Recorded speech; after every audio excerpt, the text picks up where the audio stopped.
I want to give clarity on the verse John 3:16. Now, most people in the Christian church are reading this verse at a surface level. You believe that if you confess that he came in the flesh, you have salvation. If you just believe on Jesus Christ, suddenly you have salvation. You need to understand how deep this verse goes.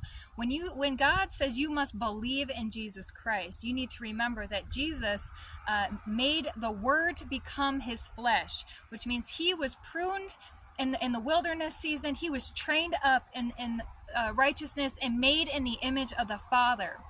And he clothed himself in the Word of God. That was his new garment of righteousness. He was no longer walking by the flesh. He was walking by the Word of God. The Word of God was now his flesh.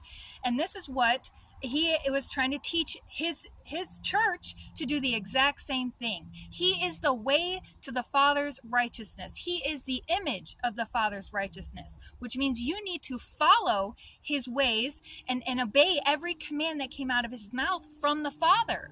This is what it means to believe in Jesus, to believe in every single word, every single command that came from the Father.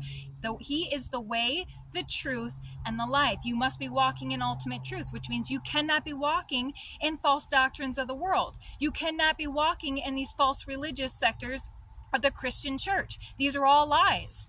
You have to have a relationship with the Father. You must learn how to crucify your flesh and deny yourself, to be selfless, and to cut yourself off from the world and be part of God's church. And the church is not of the world.